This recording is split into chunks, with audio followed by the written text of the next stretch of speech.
Vamos lá, meu povo, falar da vitória do Cruzeirão cabuloso na 22ª rodada aí do Campeonato Brasileiro. 1-0 para cima do São Paulo, é isso mesmo. O Cruzeiro venceu o São Paulo no Campeonato Brasileiro. Acredite se quiser, mas sabe por quê? Porque foi com gol de falta e com bola desviada. Lembrando Giovani lá na Copa do Brasil de 2000, vocês lembram muito bem, né? Aquela final emocionante, para mim a final mais emocionante das Copas do Brasil. E desta vez foi Matheus Pereira, no Campeonato Brasileiro, gol importante do Cruzeiro que garantiu aí mais 3 pontos do Cruzeiro. Foi o 28º ponto do Cruzeiro em casa, tá? Pontuação total do Cruzeiro, 44-28 são em casa. E olha outro dado e número interessante para a gente já começar esse bate-papo aqui. Foi até falado no Sport TV, eu não esqueci desse número, falei lá na Cazé TV e vou repetir aqui. Das vitórias do Cruzeiro, 83% foi quando o Cruzeiro teve menos posse de bola. Olha que dado interessante. Isso mostra que um Cruzeiro sem bola joga melhor, consegue a vitória de forma fácil ou difícil, podemos dizer. E foi muito difícil vencer o São Paulo, porque até mesmo foi ali na bola parada, né? Na bola parada e desviada ali, por sorte. Sorte é competência com oportunidade. Vamos definir assim para não falar que foi cagada do Matheus Pereira. Não, foi competência, oportunidade. O Willian ali participou do lance, né? Onde ele gerou a falta. E aí acaba, Matheus Pereira vai lá, finaliza a bola, desvia na barreira e entra pro gol. Mas o Cruzeiro teve chance para muito mais gols na partida, muito mais gols na partida. Mas o Rafael estava numa noite brilhante. O goleiro do São Paulo salvou o São Paulo de não levar aí 3, 4 gols nesta partida. Olha só, o Cruzeiro finalizou menos que o São Paulo, mas mais no gol, né? O Cruzeiro foi mais assertivo no gol, 7 finalizações no gol e muitas dessas com salvação do Rafael ali no gol. Já o Cássio, talvez no final da partida, naquela cabeçada do Dineno, evitando a lei do ex ali, né, Cássio? Salvou o Cruzeiro também de não levar o empate. Mas fora disso, Lédio Carmona... gente, assisti o jogo de casa hoje, eu não consegui pro Mineirão, eu tô conseguindo falar agora, não sei nem como, mas eu tô o dia inteiro, desde ontem, com um problema na garganta, me incomodando muito, tenho tossido, tenho ficado mal com o estômago, eu tô passando muito mal. E aí tomei um medicamento mais cedo, aí eu consegui melhorar para assistir o jogo e tal, minha cabeça doendo, não sei se é sinusite, eu não sei o que é, só sei que eu tô mal, se não melhorar vou até acabar indo pro médico aí amanhã. Mas aí eu tive que assistir o jogo de em casa e aguentar os comentários do Lédio Carmona, parecendo que tava torcendo pro São Paulo, né? Os comentaristas aí do Eixo, eles têm uma mania, né, de desmerecer o Cruzeiro, falar mal da forma que falam do Cruzeiro. Mas eu tentei assim, eu sempre tento o máximo possível ter empatia nas análises assim e ver qualquer situação.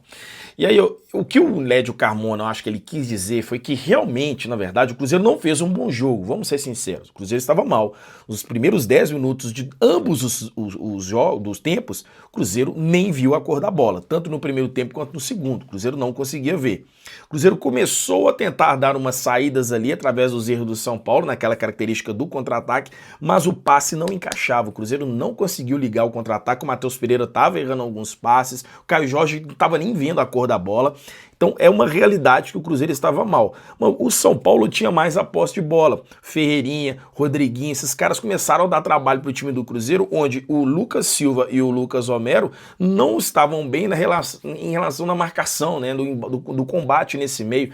Tava um time que no meio de campo não estava legal, não estava ajustado.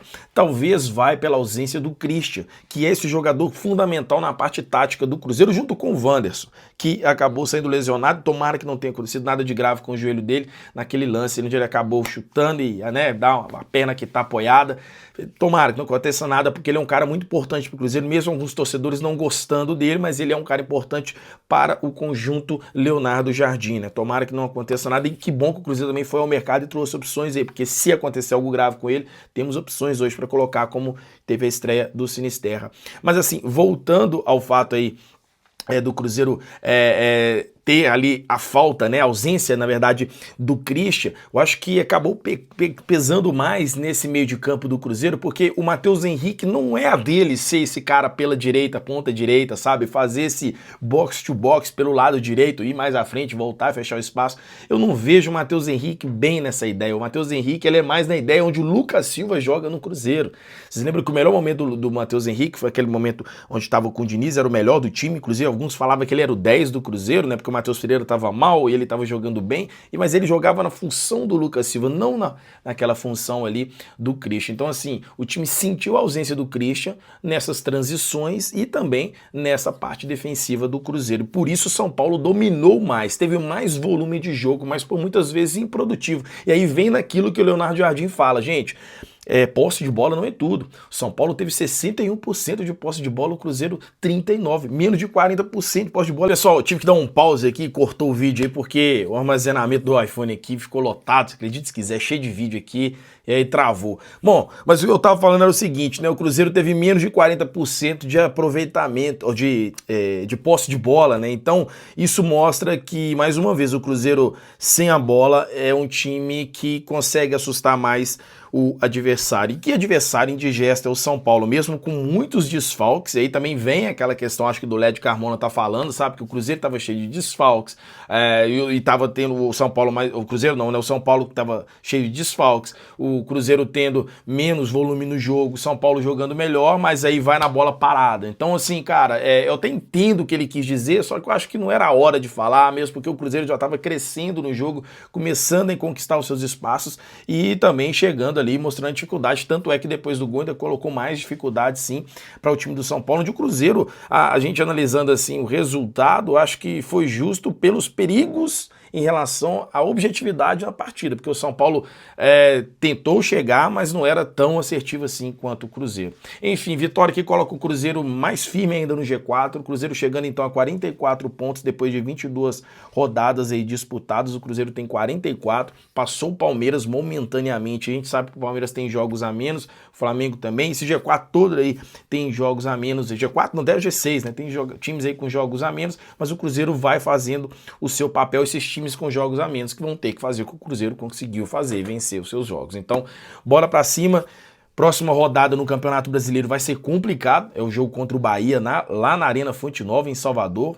E ó, duelo importante, o Bahia tá aí próximo, dentro do G4 também, então o bicho vai pegar um jogo dificílimo pro Cruzeiro na próxima rodada, e isso logo depois de um clássico contra o Atlético Mineiro. O Cruzeiro joga com o Bahia na segunda-feira, né, no dia 15, acho que eles mudaram a data, e no dia 11 o Cruzeiro então encarando o Atlético Mineiro na Copa do Brasil. Agora, semana de descanso pro time recuperar, descansar, porque vai ter agora a parada da data FIFA, né? Caio Jorge e Fabrício Bruno vão lá servir a seleção, enquanto isso o Cruzeiro segue firme aí dentro do G4. Valeu, galera, deixa o seu comentário, a sua análise aí sobre esse time do Cruzeiro hoje, que conseguiu fazer mais um jogo aí e conseguiu trazer mais uma vitória para a torcida, que fez a festa na arquibancada, quase 37 mil pessoas. Legal demais, torcida, tamo junto. E é nóis, valeu. Deixa o like e o seu comentário aqui embaixo. E ó, curtiu essa camisa que eu tô usando aqui? Quer uma pra você? Link aqui na descrição também, então é só acessar futefanatics.com.br, vai lá e pesquisa o Cruzeiro que você encontra essa camisa e usando o cupom CRUZOEIRO você tem desconto. Valeu, é nóis, tamo junto.